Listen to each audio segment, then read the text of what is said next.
నమస్తే, welcome to news cafe. నేను రవి. ఈరోజు వివిధ దినపత్రికల్లో ప్రచురితమైనటువంటి ప్రధాన అంశాలపై ఈ విశ్లేషణ చూద్దాం. ముందుగా తెలంగాణ విషయానికి వస్తే ఆంధ్రజ్యోతి దినపత్రికలో త్రిబుల్-ఆర్కు 2,000 కోట్ల రూపాయలు ఉత్తర భాగం భూసేకరణ కోసం ఎన్హెచ్ఐకి చెల్లించిన ప్రభుత్వం, హడ్కో నుంచి రుణం తీసుకున్న సర్కారు, నిర్వాసితులకు గరిష్ట పరిహారం. ఈ మేరకు జిల్లాల కలెక్టర్లకు ఆదేశాలు.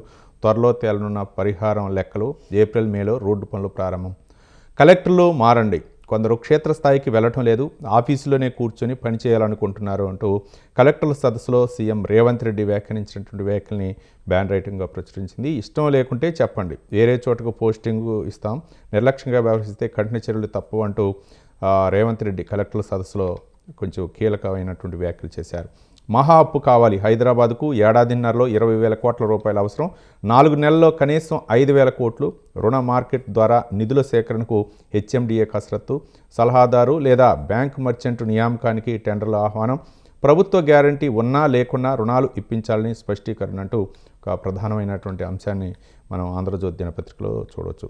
ఇక పట్నం బయలెల్లినాదో అంటూ ఒక కథనాన్ని, అంటే సంక్రాంతి పండుగ సందర్భంగా పట్నం నుంచి పల్లెబాట పెట్టారు జనం. ఇక ట్రాఫిక్ ఇబ్బందుల గురించి కూడా ఒక ఆసక్తికరమైన కథనాన్ని చూడవచ్చు. నేను మనిషినే, భగవంతుడిని కాదు, పొరపాట్లు చేసే ఉంటా, కానీ దురుద్దేశంతో ఎన్నడూ తప్పు చేయలేదు. దేశం ముందు అన్నదే నా సిద్ధాంతం. గాంధీ, సావర్కర్ మార్గాలు వేరైనా స్వాతంత్రం వారి సిద్ధాంతం. ప్రజాసేవ చేయాలన్న మిషన్తోనే రాజకీయాల్లోకి రావాలి. ఎన్నికల్లో తప్పనిసరిగా అలా మాట్లాడాల్సి వచ్చింది. ఎన్నికలు ముగిశాక పాలనపైనే నా దృష్టి అంటూ ప్రధాని నరేంద్ర మోదీ వ్యాఖ్యానించినటువంటి వ్యాఖ్యల్ని మనం చూడవచ్చు. ఇక బెనిఫిట్ షోలు రద్దంటూ స్పెషల్ షోకు అనుమతుల, గేమ్ చేంజర్ అదనపు షోలు, టికెట్ల రేట్ల పెంపునకు ఎలా అనుమతిస్తారంటూ ఒక ఆసక్తికరమైన కథనాన్ని మనం చూడవచ్చు. హైకోర్టు వ్యాఖ్యానించినటువంటి కీలకమైనటువంటి వ్యాఖ్యలు చేసింది. ఇక దానం నాగేందర్ స్వరం మారింది, ఫార్ములా ఈతో హైదరాబాద్ ఇమేజ్ పెరిగింది, హైడ్రా కారణంగా ప్రజలకు నష్టం కలుగుతోంది, ఆ డీసీపీ తీరుతో ప్రభుత్వానికి చెడ్డ పేరు వస్తుంది, ఖైరతాబాద్ ఎమ్మెల్యే సంచలన వ్యాఖ్యలు అంటూ ఒక కథనాన్ని కూడా మనం చూడవచ్చు. కాంగ్రెస్ బీఆర్ఎస్ కుమ్మక్కై రాజకీయాలు చేస్తున్నాయంటూ బండి సంజయ్ వ్యాఖ్యానించినట్టు బీజేపీ సీనియర్ నేత, కేంద్ర హోంశాఖ సహాయ మంత్రి బండి సంజయ్ వ్యాఖ్యానించినట్టు వ్యాఖ్యలు కూడా చూడవచ్చు. ఇక మరో దినపత్రిక విషయానికి వస్తే, సాక్షి దినపత్రిక విషయానికి వస్తే, యోగ్యతకే భరోసా, పంట వేసినా వేయకున్నా సాగు యోగ్యమైతేనే రైతు భరోసా, కలెక్టర్లతో సీఎం రేవంత్ రెడ్డి వ్యాఖ్యానించినటువంటి వ్యాఖ్యలను కూడా చూడవచ్చు.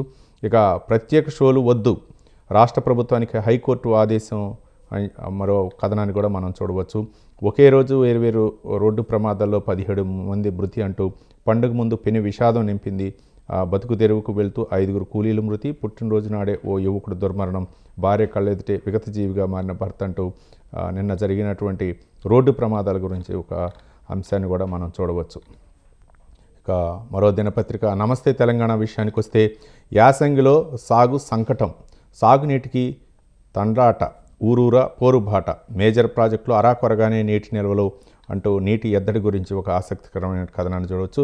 రేవంత్పై బండికి ఎందుకంత ప్రేమ, అంటే రేవంత్ రెడ్డిపై బండి సంజయ్ ఎందుకు అంత ప్రేమ అంటూ బీఆర్ఎస్ సీనియర్ నేత జగదీష్ రెడ్డి వ్యాఖ్యానించినటువంటి వ్యాఖ్యలను కూడా మనం ఆసక్తికరమైన కథనంగా మనం చూడవచ్చు. ఇక హైదరాబాద్ ఇమేజ్ పెంచిన ఫార్ములా రేస్ అంటూ ఒక కథనాన్ని కూడా మనం చూడవచ్చు. దానం నాగేంద్ర వ్యాఖ్యానించినటువంటి వ్యాఖ్యల్ని. ఇక యనుమల వారి కుటుంబ పాలన అంటూ సీఎం బ్రదర్కు సంబంధించినటువంటి ఒక అంశాన్ని కూడా చూడవచ్చు. డేటాలోనూ తండాట, సుంకేసుల సమాచారానికి దేశ భద్రతకు ముడి, సర్కారు గోప్యత, మెగాను కాపాడేందుకైనా అంటూ ఒక ఆసక్తికరమైనటువంటి కథనాన్ని కూడా మనం చూడవచ్చు. ఇక ఆంధ్రప్రదేశ్ విషయానికి వస్తే, ఆగని రచ్చ, టీటీడీలో రగులుతున్న తొక్కిసలాట, వాడి వేడిగా పాలక మండలి భేటీ, అధికారులపై ధ్వజమెత్తిన సభ్యులు, అంతా మీ వల్లే అంటూ మండిపాటు, గళమెత్తిన చైర్మన్, ఇతర సభ్యులు, ఈవో వ్యవహార శైలిపై అభ్యంతరాలు, సమన్వయం లేనందునే విషాదమని వెల్లడి. క్షమాపణలు చెప్పాల్సిందే అంటూ పవన్ కళ్యాణ్ వ్యాఖ్యానించినటువంటి, ఎవరైతే టీటీడీ చైర్మన్ అలాగే ఈవో ఉన్నారో వాళ్ళు జరిగినటువంటి తొక్కిసలాటకు సంబంధించినటువంటి ఘటనకు సంబంధించి వాళ్ళకి క్షమాపణ చెప్పాలి అంటూ పవన్ కళ్యాణ్ వ్యాఖ్యానించినటువంటి వ్యాఖ్యలు. బ్రాండ్ ఏపీ, ఇప్పుడిప్పుడే విశ్వాసం పెరుగుతుంది, రాష్ట్రానికి పెట్టుబడులు వస్తాయి, వైసీపీ పాలనలో నిర్మాణ రంగం కుదేలు, ఆదుకొని మళ్ళీ అభివృద్ధిలోకి తెస్తాం, అందరూ మెచ్చుకునేలా నూతన పాలసీ ఉంటుందంటూ ముఖ్యమంత్రి చంద్రబాబు నాయుడు గుంటూరులో జరిగినటువంటి నిర్మాణ రంగానికి కొన్ని కీలకమైనటువంటి వ్యాఖ్యలు చేశారు. ఆ వ్యాఖ్యలను కూడా బ్యాన్ ఐటమ్గా ప్రచురించింది.